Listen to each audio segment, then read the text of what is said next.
नमस्कार, मैं आशित त्यागी युग करवट यूट्यूब चैनल पर आपका स्वागत करता हूँ। खबरों के पोस्टमार्टम में आज मैं आपको बताऊंगा कि आखिर भगवान को हाई कोर्ट जाने के लिए एंट्री पास की जरूरत क्यों पड़ी। इसके अलावा उत्तर प्रदेश में Bharatiya Janata party generation create करने जा रही है, यानी कि राजनीति की नई पीढ़ी को आगे लाने जा रही है। यूपी में बड़ा परिवर्तन होने जा रहा है। नीतीश कुमार और लालू यादव क्यों कांग्रेस से नाराज हो गए। बिहार में शराब तस्करी के लिए अब मानव शरीर का इस्तेमाल होने लगा है। पहले बात भगवान कृष्ण और हाईकोर्ट की कर लेते हैं। दरअसल श्री कृष्ण जन्मभूमि ईदगाह विवाद की सुनवाई के बीच इलाहाबाद हाईकोर्ट ने भगवान कृष्ण को एंट्री पास जारी किया। कोर्ट ने वादी के तौर पर यह पास जारी किया। इस पास में ठाकुर केशव जी महाराज नाम के साथ मोबाइल नंबर, केस नंबर, पता दर्ज हुआ है। उम्र के कॉलम में 0 वर्ष यानी कि 0 दिखा गया है। इसमें आधार नंबर का भी जिक्र है। इसके अलावा जो अन्य वादी हैं जिनका पास बनाया गया, उनमें आशुतोष पांडे, अनिल पांडे, महंत धर्मेंद्र गिरी महाराज, सत्यम पंडित, ओम शुक्ला, मनीष डावर का भी नाम है। बताया जा रहा है कि ये ऐसा अपने आप में पहला मामला है जिसमें भगवान के नाम से एंट्री पास यानी कि प्रवेश पत्र जारी किया गया है। हम सभी जानते हैं कि मथुरा में शाही ईदगाह मस्जिद के विवादित परिसर का कोर्ट कमिश्नर सर्वे करने के निर्देश जारी कर चुकी है। जल्द ही कोर्ट कमिश्नर नियुक्त कर दिया जाएगा। 14 दिसंबर को इलाहाबाद हाई कोर्ट ने मथुरा में श्री कृष्ण जन्मभूमि से सटे शाही ईदगाह परिसर में कोर्ट कमिश्नर सर्वे को मंजूरी दी थी। इसी मामले में भगवान केशव प्रवेश पत्र के जरिए कोर्ट में बुलाया गया।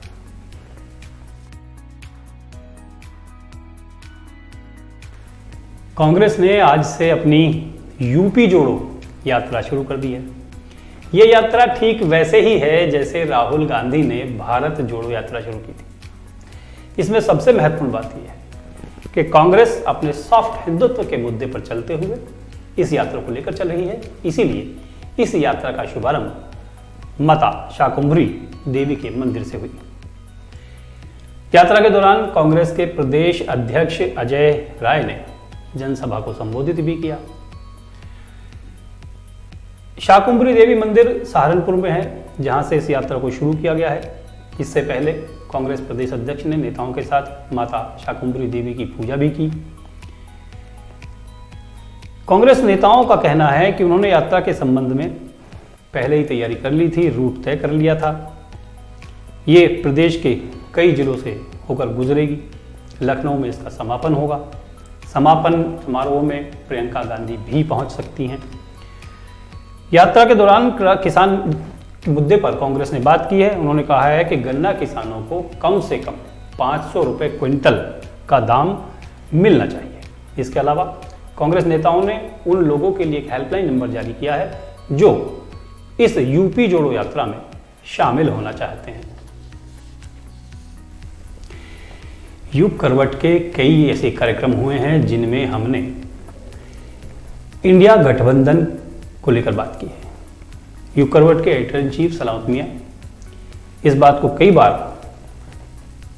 चैनल के माध्यम से रख चुके हैं कि इंडिया गठबंधन का भविष्य बहुत ज्यादा मजबूत नहीं है। कल जब दिल्ली में इंडिया गठबंधन की चौथी बैठक हुई तो वहां साफ हो गया कि गठबंधन में अभी भी कई गांठ हैं जिन्हें दूर करना शायद संभव नहीं है। इस बैठक के बाद जनता दल यूनाइटेड की नाराजगी खुलकर सामने आ गई है। अब इस नाराजगी के बीच जो सबसे बड़ी बात हुई है वो ये है कि जेडीयू ने दिल्ली में 29 दिसंबर को पार्टी की राष्ट्रीय कार्यकारिणी और राष्ट्रीय परिषद की बैठक बुला ली।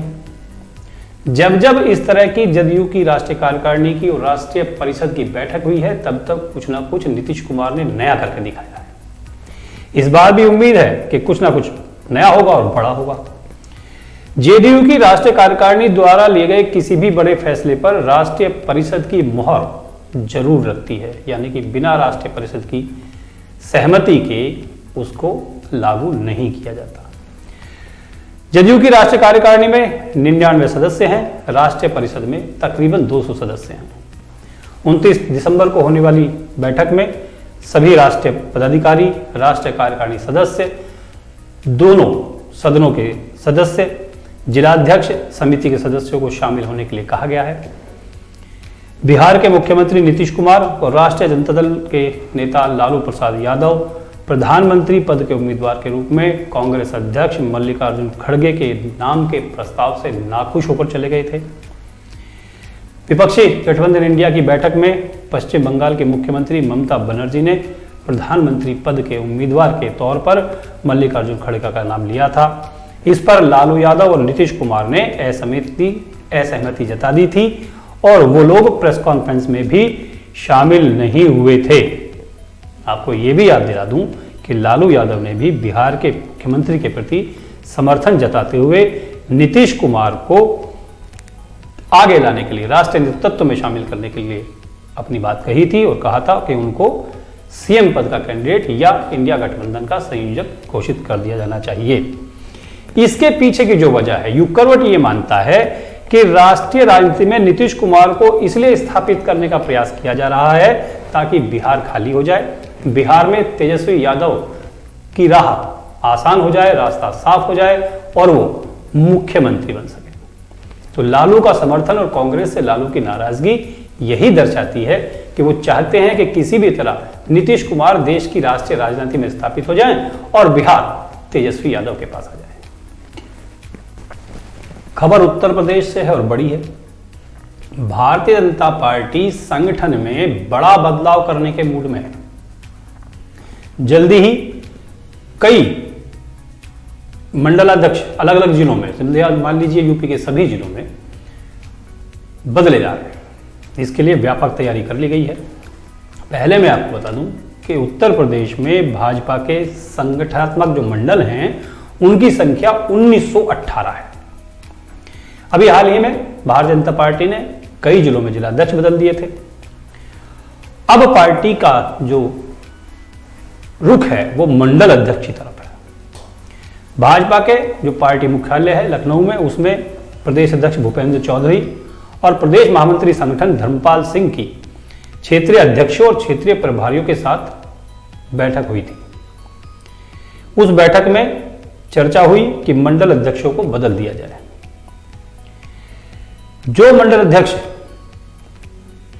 नगर निगम, नगर पालिका में सदस्य के रूप में, पार्षद, सभासद के रूप में निर्वाचित हो चुके हैं, उन्हें हटाया जाएगा। जो निष्क्रिय हैं और बीमार हैं उन्हें हटाया जाएगा। इसके साथ ही जिनके बारे में संगठन का और स्थानीय नेताओं का फीडबैक अच्छा नहीं है, उन सभी मंडल अध्यक्षों को भी हटाया जाएगा। लोकसभा चुनाव आने में बहुत लंबा टाइम नहीं है, इसलिए पार्टी इस पर जल्दी निर्णय ले रही है। भाजपा में मंडल अध्यक्ष एक महत्वपूर्ण पद है, इनकी महत्वपूर्ण भूमिका होती है। मंडल अध्यक्षों को बदलने में जनप्रतिनिधियों से सलाह मशवरा लिया जाएगा, यह भी पार्टी ने तय किया है। और यह भी कहा है कि अगर कोई जनप्रतिनिधि किसी मंडल अध्यक्ष पद को लेकर अड़ता है तो उसकी भी नहीं मानी जाएगी। भाजपा की 22 और 23 दिसंबर को दिल्ली में राष्ट्रीय कार्यकारिणी की बैठक होने जा रही है और भाजपा की तरफ से कहा गया है कि इस महीने के अंत तक सभी खाली पद जितने भी क्षेत्र में, प्रदेश में बाकी हैं, उन सबको भर लिया जाए। नमो ऐप के माध्यम से भी एम्बेसडर अभियान को गति देने की बात भाजपा ने कही है। खबर भाजपा से ही है और यूपी से ही है, और यह खबर पहली खबर से ज्यादा महत्वपूर्ण है। वो इसलिए कि जिस तरह से राजस्थान में, मध्य प्रदेश में और छत्तीसगढ़ में भाजपा ने पीढ़ी परिवर्तन कर दिया है, मतलब जनरेशन चेंज हो गई है। जो 5-5, 6-6 बार से मुख्यमंत्री पद संभाल रहे थे या दशक भर से राज्य में पार्टी का प्रमुख चेहरा बने हुए थे, उनको हाशिए पर लाकर नए नेतृत्व को मौका दिया गया है। यही सबब भाजपा यूपी में भी कर सकती है, या यूं कहूं कि करने की तैयारी कर ली है। भाजपा उत्तर प्रदेश में अगले साल होने वाले विधान परिषद, राज्यसभा, लोकसभा चुनाव से नेतृत्व में पीढ़ी परिषद का दौर शुरू कर देगी। पार्टी कई वर्षों से सीटों पर जमे सांसद, परिषद सदस्यों के जगह नए और युवा चेहरों को मौका देगी। जो ये ऐसे लोगों को मौका मिलेगा वो युवा होंगे जो कम से कम 20 साल तक अपने अपने इलाके में, अपने प्रदेश में पार्टी का नेतृत्व कर सके। राजस्थान में पूर्व मुख्यमंत्री वसुंधरा राजे की जगह पहली बार विधायक बने भजन लाल शर्मा को मौका दिया गया। मध्य प्रदेश में शिवराज सिंह चौहान को हटाकर मोहन यादव को सीएम बनाया गया। छत्तीसगढ़ में रमन सिंह को हटा दिया गया, विष्णुदेव साय को पार्टी ने नेतृत्व सौंप दिया। ये जो रणनीति 3 राज्यों में बनी है, इसका सीधा असर अब यूपी पर आने वाला है। उत्तर प्रदेश में फरवरी 2024 में विधान परिषद की शिक्षक और स्नातक क्षेत्र की 5 सीटों पर चुनाव होना है। अप्रैल मई में लोकसभा की 80 सीटों पर चुनाव होगा। अप्रैल 2024 में राज्यसभा की 10 सीटों के लिए चुनाव होगा। मई में परिषद की विधानसभा की 13 सीटों पर चुनाव होना है। पार्टी बताती है कि विधान परिषद की कुल 18, राज्यसभा की 10 और लोकसभा की 80 सीटों पर पार्टी नए नेतृत्व को मौका देकर शुरुआत करेगी। इसमें जातीय समीकरण को साधते हुए नए चेहरों को मौका दिया जाएगा। महिलाओं और युवाओं की संख्या बढ़ाई जाएगी। पंचायती राज, नगर निकाय संस्थाओं में जनप्रतिनिधि, सहकारी संस्थाओं में चुने प्रतिनिधि, पार्टी के पूर्व वर्तमान पदाधिकारी भी शामिल किए जाएंगे। पार्टी का सीधा सीधा मत है, सीधी रणनीति है कि अगड़े पिछड़े अनुसूचित जाति और अनुसूचित जनजाति वर्ग में नई लीडरशिप पैदा की जाए, फिर उन्हें विधान परिषद, लोकसभा, राज्यसभा जाने का मौका दिया जाए और जो इससे बच जाते हैं उन सबको संगठन में लगाया जाए। यानी कि यूपी में नए लोगों को मौका देने के लिए भाजपा ने रणनीति तैयार कर ली है और अब इसी पर काम होगा। हम सभी जानते हैं कि बिहार में शराबबंदी लागू है, लेकिन जो खबरें आती हैं उनसे पता चलता है कि रोज कहीं ना कहीं बिहार में शराब पकड़ी जाती है। आपका विभाग कार्रवाई करता है, स्थानीय पुलिस छापेमारी करती है और शराब बरामद कर लेती है। अब शराब तस्करों ने वहां नए नए तरीके इजाद कर लिए हैं। बाइक की टंकी और सीट गाड़ियों की तो तस्करी के लिए इस्तेमाल होती ही रही हैं। अब मानव शरीर को भी तस्करी के लिए इस्तेमाल किया जाना शुरू हो गया है। यूपी बिहार बॉर्डर से शराब तस्करी की कुछ हैरत अंगेज खबरें सामने आ रही हैं। बताया जा रहा है कि तस्कर ने अपने शरीर में ही शराब की बोतलें छिपा ली। उत्पाद विभाग को 2 पुलिसकर्मी इस तस्कर को जब पकड़ते हैं तो जब कपड़े उसको हटाते हैं तो सेलो टेप के जरिए उसने अपने शरीर पर शराब की बोतलें चिपका रखी थी। कई जवान जब देखते हैं, हम जब खबरें आती हैं पता चलता है कि कई जवान जब वाहनों की तलाशी लेते हैं तो मोटरसाइकिल की पेट्रोल टैंक में, सीट के नीचे, गाड़ियों के पीछे की सीट काट के उसके नीचे, बॉनेट में, इन सब में शराब लाई जा रही है। इन तरीकों को देखकर बिहार पुलिस भी हैरान में है और आखिर कैसे इसका तोड़ निकाले ये उसकी समझ में नहीं आ रहा है। बिहार में शराब बरामदगी के जो मामले हो रहे हैं वो राजनीतिक तूल भी पकड़ रहे हैं। लोग मुख्यमंत्री पर सवाल उठा रहे हैं। पिछले दिनों प्रशांत कुमार ने कहा था कि बिहार में केवल मुख्यमंत्री नीतीश कुमार को छोड़कर सब जानते हैं कि शराब कहां और कैसे मिलती है। 40 लाख लोग जो दिल्ली में रह रहे हैं उनको एक बहुत बड़ी राहत मिली है। केंद्र सरकार ने दिल्ली की अवैध अनाधिकृत कॉलोनियों में रहने वाले लोगों को बड़ी राहत दे दी है। इन कॉलोनियों में रहने वाले तकरीबन 40 लाख लोगों को अब सीलिंग या मकान टूटने का खतरा नहीं होगा। राष्ट्रीय राजधानी क्षेत्र दिल्ली कानून विशेष अधिनियम से सीलिंग से राहत की अवधि 3 साल बढ़ाने का निर्णय ले लिया गया है। इस पहल से केंद्र सरकार की झुग्गी झोपड़ी योजना को गति मिलेगी। लैंड पुलिंग का रास्ता साफ हो जाएगा। दरअसल अवैध कॉलोनियों के खिलाफ सरकारें अक्सर कार्रवाई करती रहती है, अभियान चलते रहते हैं। करीब 1797 अनधिकृत कॉलोनियां रिहायश से छिन जाने के डर में हमेशा जीती रहती हैं। वहां के लोग इस डर से रहते हैं।